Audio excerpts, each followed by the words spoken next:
Vous êtes sur la chaîne de PSE Connexion et c'est une vidéo qui concerne les secondes bac pro, une mise au point des activités faites en classe. Nous en sommes arrivés au chapitre 6 du module 2. L'objectif étant d'être capable de choisir les modes de préparation ou de restauration adaptés et contribuer au plaisir alimentaire.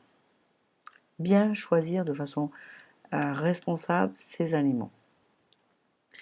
Une petite situation, celle de Mourane, Bastien et Maxime. Le problème, ça serait de comment choisir quand on est au magasin un bon mode d'alimentation afin que manger soit source de plaisir. On va utiliser pour l'analyse ce coup-ci le diagramme cause-effet. Donc un petit rappel sur la technique. D'abord, on va essayer de déterminer l'effet. On commence à droite. Et là, donc, l'effet qu'on veut, c'est le choix du mode de restauration. Ensuite, on va essayer de rechercher les causes. Donc, pour pouvoir bien choisir, je vais regarder le prix, le temps que je vais avoir pour le déjeuner, pour la préparation des repas aussi, mes goûts. Et donc, je vais ensuite rechercher les catégories de causes. Si on réfléchit bien, donc, on va pouvoir réfléchir à tout ce qui concerne le choix du produit, la préparation du repas, le choix du type de restauration, l'entourage, les habitudes culturelles et mes goûts, ce qu'on avait vu tout à l'heure. Donc bien réfléchi, si on prend la petite situation de ces trois personnes, on a le choix entre les produits frais ou des produits industriels. Le choix du type de restauration, on va donc regarder la rapidité, l'accueil, si on est bien accueilli. Pour la préparation du repas, combien de temps ça va me prendre à préparer le repas? Ou alors, si j'ai vraiment pas le temps, qu'il y ait le moindre préparation possible. Je vais aussi regarder le prix et la présentation. Pour les qualités sensorielles, pour le plaisir de manger, ce qui va m'influencer aussi, c'est la couleur et le goût. Donc il suffit de réfléchir et de classer nos idées un petit peu dans des catégories. Nous allons maintenant essayer de nous poser une première question. Ok, si je veux bien manger, il faut que j'aime ce que je vais manger. Donc comment le fait de manger peut-il être source de plaisir alimentaire? On va essayer de voir ce qui va rentrer en ligne de compte, qui va nous faire aimer tel ou tel aliment. Alors, on va tout d'abord avoir le cadre, l'environnement, les souvenirs, l'éducation qu'on a eue au goût, notre expérience des aliments, les qualités sensorielles, l'ambiance, la convivialité. Et bien sûr, on a nos goûts, c'est-à-dire que dès la naissance, on va aimer ou ne pas aimer tel ou tel produit. Alors, quand on parle de goût, bien sûr, on va penser aux saveurs. Donc, les 5 sens sont sollicités, la vue, l'odorat, le toucher, l'ouïe et le goût. Pour les saveurs, elles sont sucrées, acides, amères, salées et umami.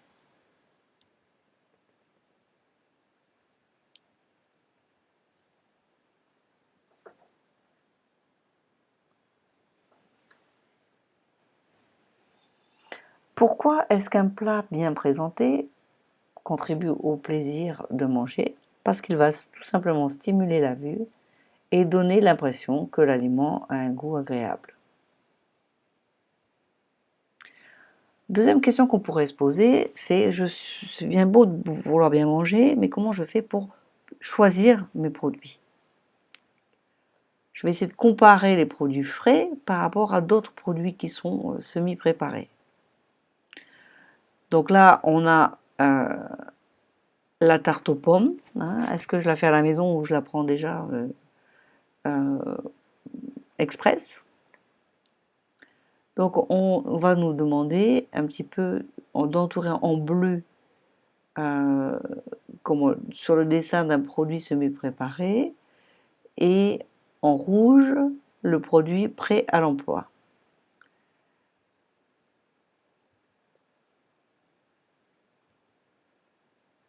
Ensuite, on va compléter en comparant les deux recettes le tableau.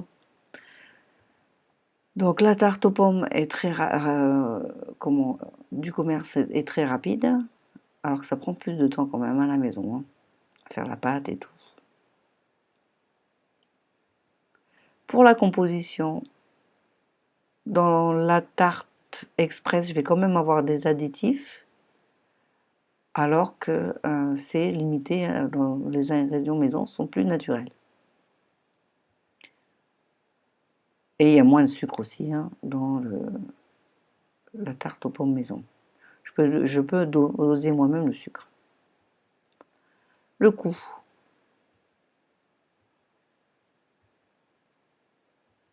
Eh bien, c'est vrai que la tarte express est peu élevée. Il n'y a pas beaucoup de différence. Et pour les qualités, elles sont quand même bien meilleures dans une recette que je fais à la maison, hein.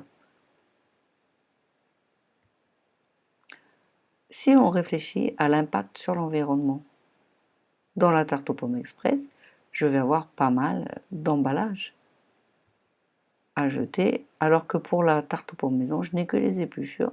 Je peux faire mon compost. Donc j'ai beaucoup plus de déchets pour la tarte express. On nous proposait ensuite quelques petites situations et il fallait retrouver le numéro du produit adapté.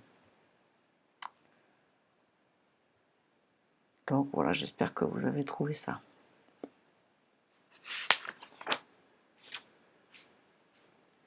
Troisième question qu'on peut se poser, les compléments alimentaires et les alicaments sont-ils utiles à l'organisme? C'est vrai que quand on a vu ça en cours, vous étiez un petit peu surpris, hein, par ce mot alicament. On reconnaît aisément aliments et médicaments. L'objectif sera d'indiquer les caractéristiques, les intérêts et les limites, donc comparer, hein, les compléments alimentaires et les alicaments. Donc, premier petit exercice, on nous demandait de bien lire ce petit texte et de souligner en bleu les composants qui sont souvent recherchés par les consommateurs des compléments alimentaires. Donc, c'est surtout au niveau des vitamines et des minéraux. Et en rouge, on va avoir le nom du professionnel capable de déterminer l'utilité ou non de consommer des compléments alimentaires.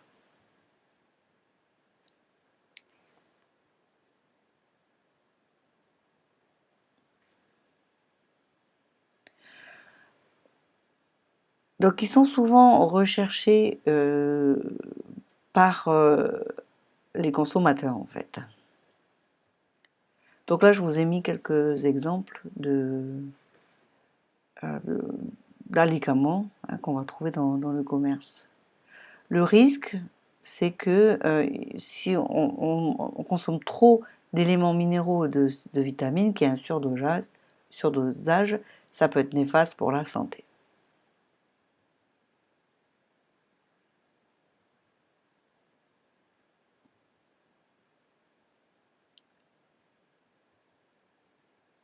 Donc bien sûr, le professionnel, ça sera le médecin, hein.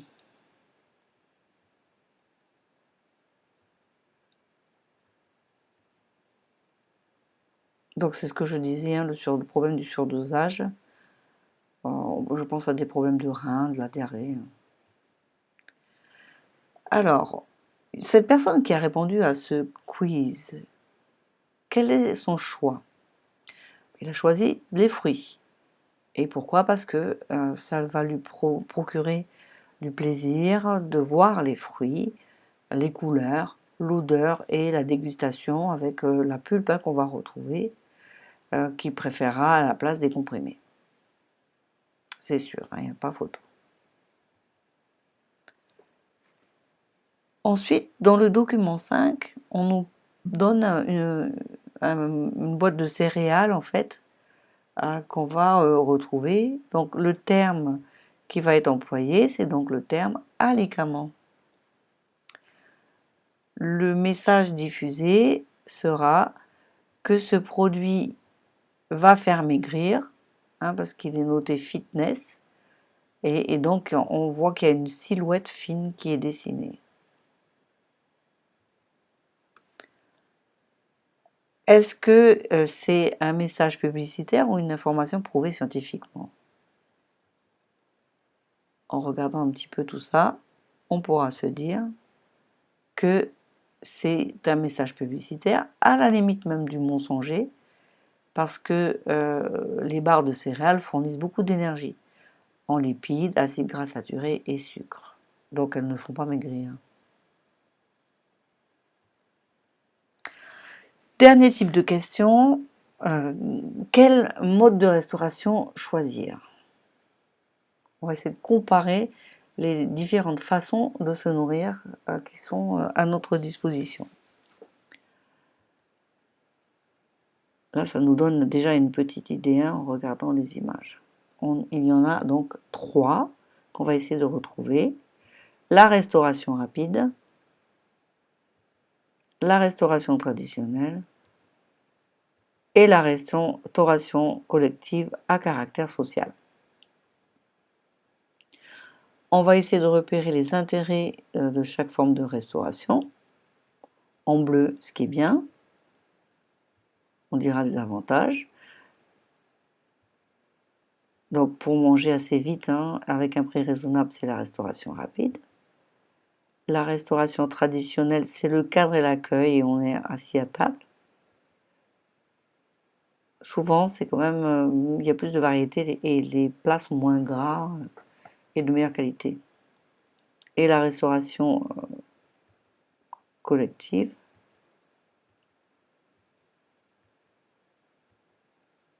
est pratique. Ça, on ne perd pas trop de temps dans les trajets. Les inconvénients de chaque type de restauration. La restauration rapide, les plats sont très simples et souvent pas équilibrés. Ils sont trop gras et trop sucrés. La restauration traditionnelle, l'inconvénient c'est que ça coûte relativement cher et ça prend du temps. Pour la restauration collective, il y a peu de plats de variétés qui sont proposés et la qualité est souvent moyenne. Voilà, donc c'est un peu les arguments qu'il faudra retenir. Si on récapitule, la restauration collective à caractère social, ça ne coûte pas très cher, on gagne du temps et il n'y a pas de trajet. En inconvénient, la proposition de plats est limitée, la qualité est moyenne et il n'y a pas de choix de lieu. N'hésitez pas à mettre pause, c'est pour ceux qui ont choisi de recopier. La restauration rapide, l'intérêt, c'est que c'est rapide et que ça coûte pas très cher. Les inconvénients, il y a peu de choix. Les plats sont simples, peu variés et pas équilibrés. Trop gras, trop sucré généralement. La restauration traditionnelle, les intérêts, c'est que il y a beaucoup de choix, il y a un bon cadre, les plats sont de qualité, on est servi à table, l'accueil est soigné, et l'inconvénient c'est que ça coûte cher et il faut plus de temps.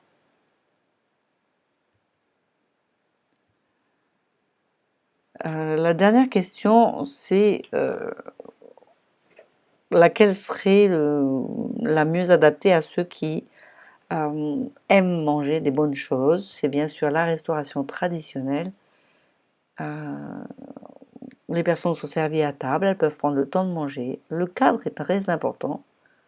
L'accueil soigné et les plats sont de qualité. J'ai pris la décision de vous faire un petit topo sur la rubrique devant l'ordi, exceptionnellement dans cette petite vidéo. Donc avec le site lepointsurlatable.fr. Donc l'inconvénient pour le consommateur qui achète des aliments enrichis, c'est le prix. Le moyen pour apporter des composants indispensables à l'organisme sans avoir un recours aux aliments. Il suffit de limiter la consommation de viande, de beurre et de fromage gras, de veiller au choix des corps gras pour cuisiner et consommer du poisson plus souvent. C'est ce qui est dit dans le site. Je vous encourage à aller le regarder. Et troisième petite question, pourquoi la consommation d'aliments doit se faire dans le cadre d'un suivi médical? Parce qu'ils peuvent être dangereux pour les enfants, les femmes enceintes. Et surtout, le danger, ce sont les surdosages. Et certains effets ne sont pas connus à long terme. Il y a un petit test aussi qui est pas mal, donc je vous ai mis certains sites où vous pouvez aller un petit peu plus loin.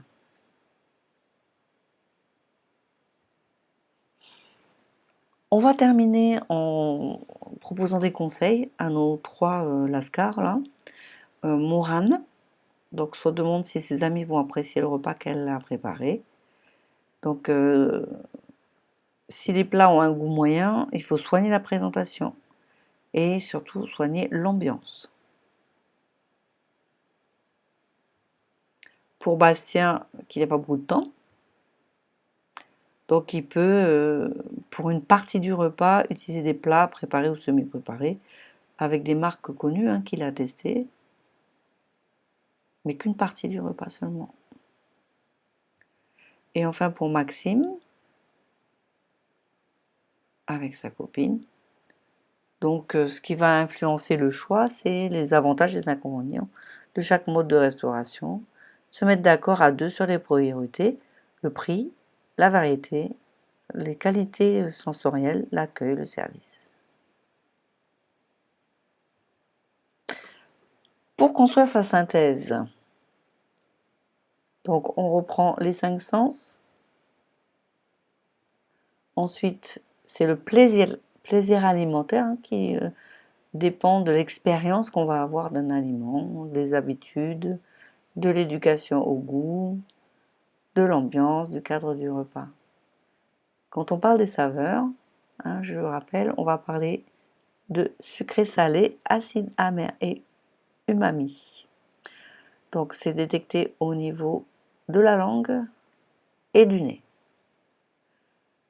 Pourquoi c'est important de bien mâcher? Parce qu'en mâchant, les arômes vont être libérés et qui vont remonter jusqu'au nez. Je disais, quand on a la grippe, on a du mal à sentir le goût des aliments, quand le nez il est bien pris. Si on revient sur les produits semi-préparés, ils sont pratiques, mais ils coûtent plus cher, ils produisent plus de déchets, sont moins naturels et de qualité sensorielle moindre, sont moins bons au goût. Les compléments alimentaires et les médicaments, souvent sont inutiles à moins que ça soit vraiment recommandé par un médecin. Il faut faire attention au surdosage, surtout des vitamines et des éléments minéraux, qui peuvent être dangereux pour la santé.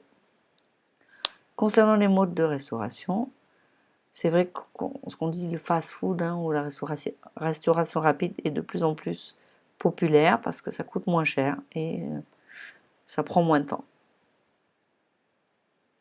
Par contre, l'alimentation n'est pas équilibrée, elle est trop riche en graisse et sucre.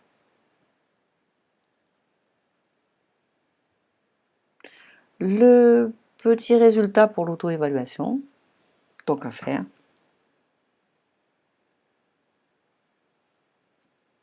Pour reconnaître un petit peu les organes concernés, pour tout ce qui contribue au plaisir alimentaire. Et bien sûr, on refait un petit point sur ce qui est vrai ou faux.